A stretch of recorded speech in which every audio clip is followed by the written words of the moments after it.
On the first day of the AAT conference, I was privileged to open the panel discussion with world-class farmers, Kalb, Brooks Cardinal and Danie Bester. These are farmers that lead the way, lead the farming technology, the world of sustainable production.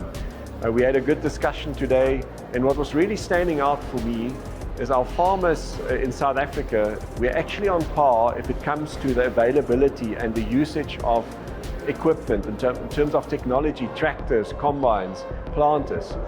But what was really interesting out of the discussions, that despite of a lot of effort that we've put in terms of better seed technology, investment in better seed quality, there's still a significant room for improvement if it comes to the biological products that American counterparts are using in the US. So it's interesting to learn from their experiences. Danie has visited Kevin's farm. He told us about what he saw there, and Kevin's obviously is on this side now in South Africa, looking forward to visit Danie's farm.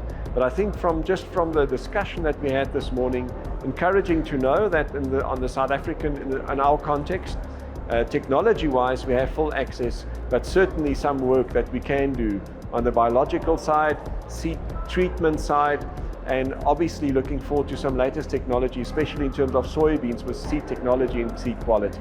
It speaks to the point of farming practices, but also access to products. And I think that's where we're comparing soils, we're comparing climate, and that's something that we cannot change. But what we can change is the way we do things and the way that we manage things. And what's really coming out of these discussions, what can we learn from one another in terms of I always talk about the supply chain. So the input costs that we need to manage very carefully.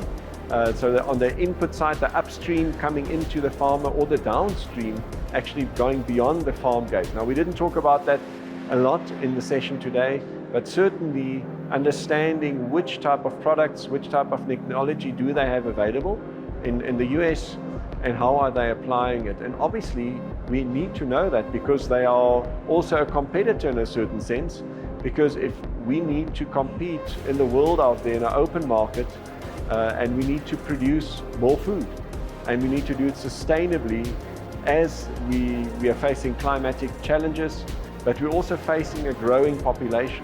So if we think about a 9.8 billion population by the year 2050, we only have finite resources, land that's available. We need to look after our lands, and we need to produce it in a sustainable way. So I think ultimately it's really about learning from one another, learning these experiences, and not only at the farm gate, but also all the supporting supply chains around the farm.